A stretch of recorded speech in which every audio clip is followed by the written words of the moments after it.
So hello, what's up mga idol? It's a good day today. It's another day, it's another vlog na naman tayo mga ka-idol. At for today's video mga ka-idol ay nais ko munang batiin ng isang maligayang kaarawan yung aking tatay, Nicanor Evangelista.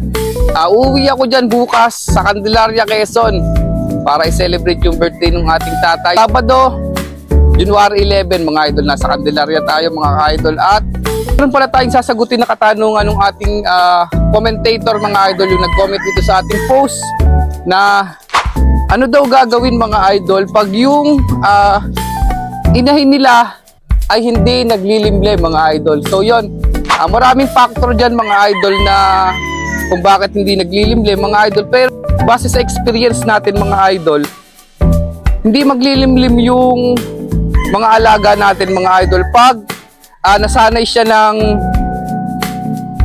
nakakulong mga idol.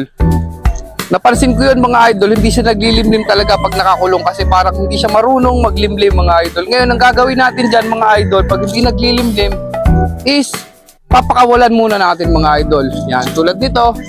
O kaya gagawa ka ng kulungan na medyo malaki mga idol para nakakagala yung inahin mo.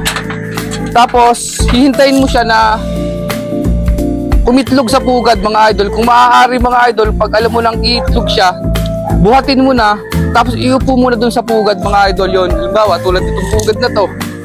Yan, halimbawa, pakaramdam mo na iitlog na siya, obserbahan mo yung manok mo.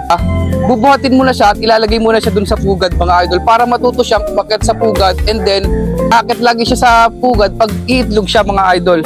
Ngayon mga idol, pansinin mo din mga idol yung itlugan mga idol, kasi ang karaniwang gusto ng manok mga idol, kung yung pugad niya ay komportable ba siya.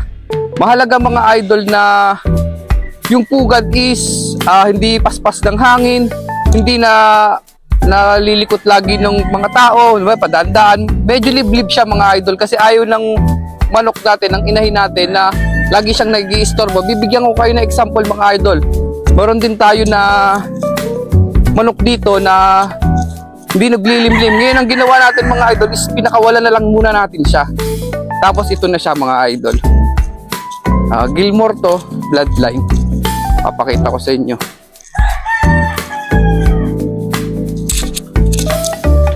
Yan.